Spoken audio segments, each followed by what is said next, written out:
EDSA is just around the corner. EDSA anniversary. Yes, sir. Okay, and will there be some anniversary celebration? Meron bang mga drama na inaasahan tayo na defining?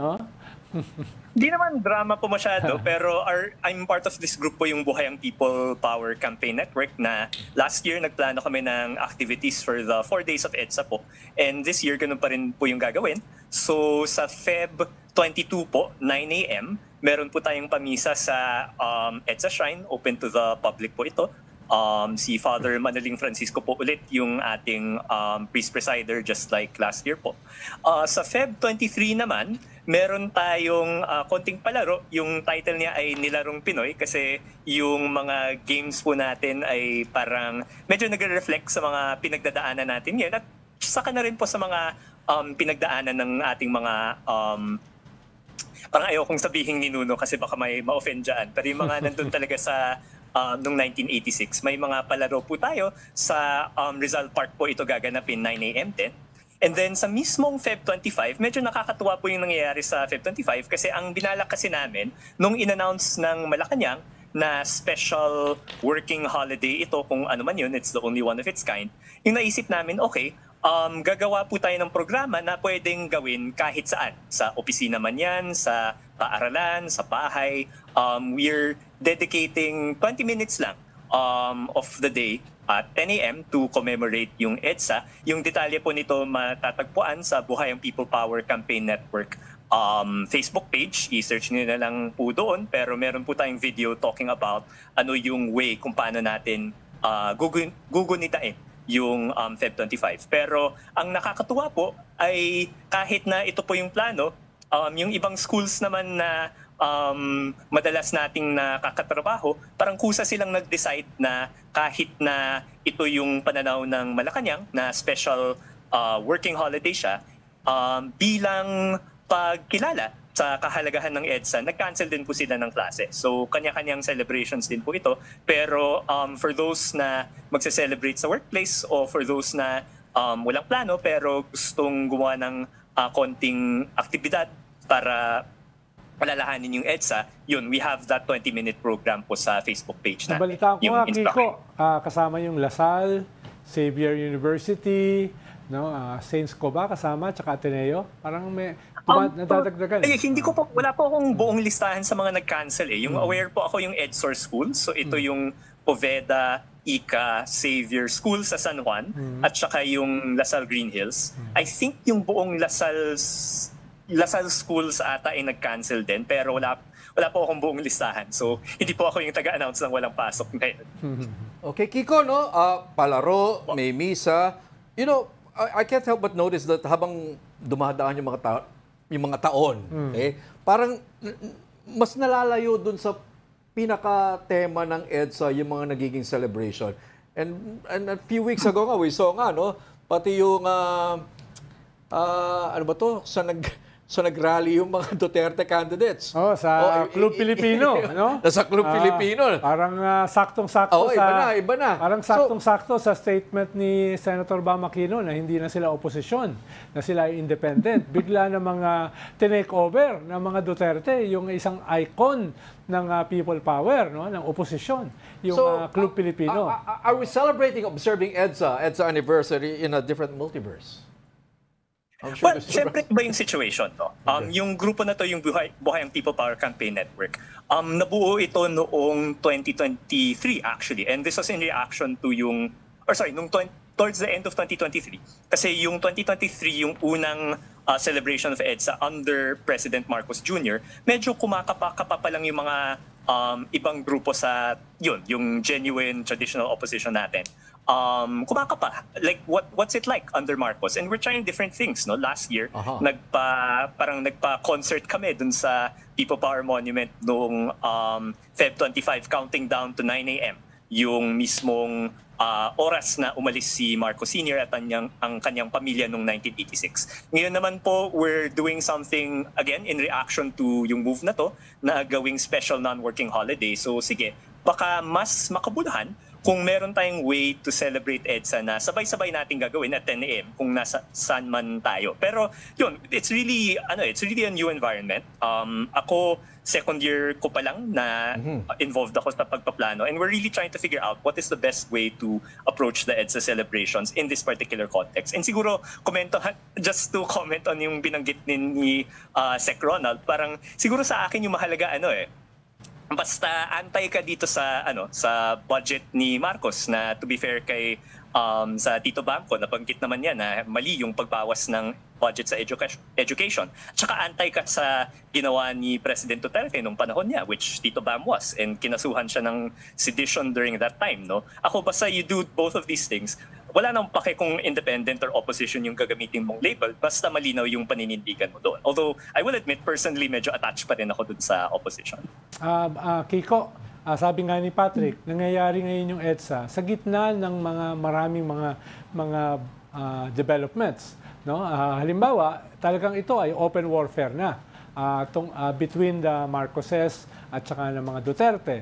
At nangyayari ito sa context ng superpower dynamics na nag-i-intensify din within our own country. No? Kaya may ganun bang at may mga balita pa na habang nangyayari itong banggaan na ito, ay may mga nagpaplano ng mutiny or coup or revgov, no? So naghalo-halo ito habang may celebration yung EDSA. Meron bang defining message ngayon ang EDSA celebration na naiiba sa ibang mga taon na celebrate yung EDSA na medyo hindi ganun katindi itong ganitong klaseng multipolar dynamics na nangyayari ngayon, no? Meron ba kayong mensahe na kami ay tutol dito, o kami ay sang-ayon dito, o kami ay naiiba? May ganun bang klase na defining message itong celebration na ito? Well, siguro part of our group, on behalf of our group po, we're committed to the constitutional and electoral process. So, kung ano mang pag-uusap na RevGov or anything, sa pananaw namin, hindi yan akma sa sitwasyon natin ngayon. Kasi yung presidente natin, kahit na siguro the vast majority ng nasa group namin, or I would say almost all sa group namin, hindi naman satisfied sa pamamalakad ni President Marcos Jr., democratically elected siya.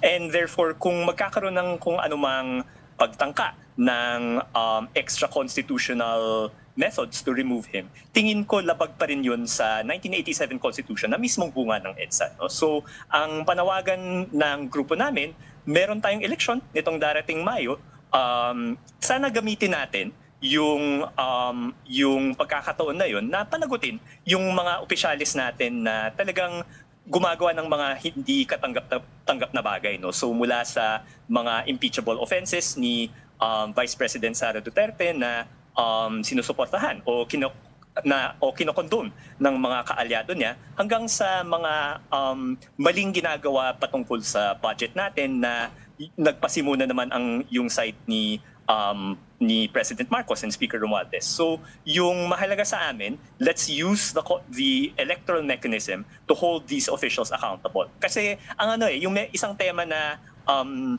naramdaman natin in preparing for this EDSA, parang okay, people power, malakas yung mamamayan, pero parang ang ginagawa ng mga politiko natin, dahil malakas yung mamamayan, pinapaubayan na lang sa lahat sa mamamayan, yung lahat, di ba? So yung paggastos para sa healthcare, yung pagsasariling sikap para sa edukasyon, yung recovery natin tuwing may bagyo, parang inaasang lahat sa mamamayan eh.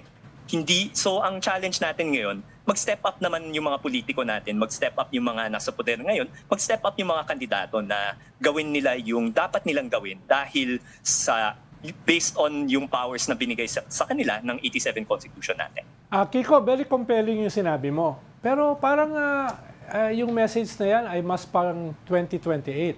Dahil dito kasi sa midterm, parang kaunti ang alternatives eh. Halimbawa, sa Senate, no, yung kandidato ng dating opposition, no, na independent ngayon, ay practically dalawa lang. Diba? So, tapos sa local, lalo na, no, 80 to 90% ng tumatakbo ay nasa mga dynasties.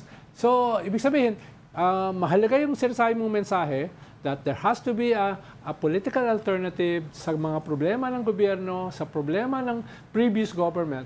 Pero sa midterm ba, that is merong merong posibleng magandang output dahil ang problema kasi parang kaunti ang mga tumatakbo na kinakatawan yung ganyang klaseng ethos, no? Na pwedeng mas malakas sa 2028. So ako pa, Sir Ronald, so tama naman. Mas konti yung candidates ng opposition na, yung opposition na, or yung independent, kung ano man yung term na gusto mong gamitin, na medyo aligned sa mga prinsipyo natin. No? Pero siguro ang historical example na mabibigay ko is nung 1984. Patasang pambansa elections, minority lang naman yung naipanalo ng opposition doon, but they made gains. No? And kung at least sa pagsusuri ko, kung hindi nangyari yung 84 elections kung saan dumami yung opposition, mas malakas yung magiging position ni Marcos Sr. noon to continue his dictatorial rule. No? Parang mas makakalusot siya nung lumabas yung scandal tungkol sa hidden wealth niya. No? So, ang sa tingin ko, bagamat we can discuss kung if we could have prepared better for the midterm elections, pwede naman. Pero nandyan na yan. And I think it's an opportunity to send a strong message kung kaya nating i-100% yung candidates ng democratic opposition natin. Kung kaya nating ipanalo yung mga party lists na aligned sa mga prinsipyo ng EDSA in an environment where dynasties have such an advantage, malaking message yun sa tingin ko. Okay. Kiko, as an Aquino, do you have a sense that the family legacy, and everything that's identified with it, democracy, free elections, fairness, clean government, everything that has been identified with the Aquino family legacy, do you feel that it has somehow has fallen off the national consciousness now, or has been pushed back? Yun. Parang, in short, parang... Maybe not just as an Aquino, pero we see around the world that democracy is not moving in a direction we would like. We see in places like the US right now, in Turkey, Hungary, these formerly very democratic countries are moving in an authoritarian direction. And that's something that we're also struggling with here. So it's happened siguro that there are members of my family that played a significant role in that story. But regardless of whether I'm an Aquino or not, it doesn't matter what the surname is. Kung mahal mo yung demokrasya, definitely mababahala ka sa mga nangyayari ngayon. Lalo na ngayon na when we have, on the one hand, the unrepentant son of a dictator is our president again. Although he's saying some things that are quite positive now relating to killing being bad and Tokhang being bad. If only he said that maybe 6 or 8 years ago, maybe Tokhang wouldn't have happened. No?